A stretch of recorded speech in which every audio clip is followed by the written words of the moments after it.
ഇന്ന് സ്വർണത്തിന് ഇത്രയും വില കയറണത് എന്താണെന്ന് എനിക്ക് മനസ്സിലാവാറില്ല. നിങ്ങൾ ചിന്തിച്ചു നോക്കിയിരുന്നു?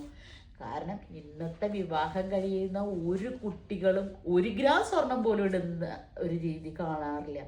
കാരണം എല്ലാവരും എന്തെങ്കിലും മുത്തിൻ്റെയോ അല്ലെങ്കിൽ എന്തെങ്കിലും മാല സ്വർണങ്ങളൊക്കെ ഇട്ടിട്ട് അല്ല മുത്തിൻ്റെ എന്തെങ്കിലുമൊക്കെ ആഭരണങ്ങൾ ഇട്ടിട്ടാണ് നടക്കുന്നത്. അല്ലാതെ സ്വർണ്ണമൊന്നും അവരിടുന്നില്ല. കല്യാണത്തിൻ്റെ അന്ന് പോലും ചിലവര് അച്ഛനമ്മമാരൊക്കെ ബാഗിലാക്കി സ്വർണം കൊണ്ടുവന്ന് ഭർത്താവിൻ്റെ വീട്ടുകാർക്ക് കൊടുക്കുന്ന ഇതുപോലും നമ്മൾ കാണുന്നുണ്ട്.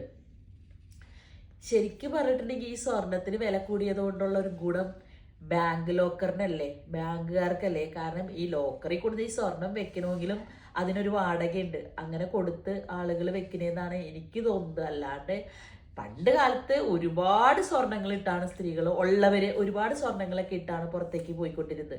പക്ഷെ ഇന്നും ആ പഴയ ജനറേഷനുള്ള ആളുകൾ മാത്രമേ സ്വർണം ഉപയോഗിക്കുന്നുള്ളൂ. ഇന്നത്തെ ജനറേഷന് ഉപയോഗിക്കുന്നേ ഇല്ല. പക്ഷെ എന്നിട്ട് സ്വർണത്തിന്റെ വില അടിച്ചടിച്ച് കയറാണ്. എന്താന്ന് എനിക്ക് മനസ്സിലാവണില്ല. നിങ്ങൾക്ക് മനസ്സിലായോ?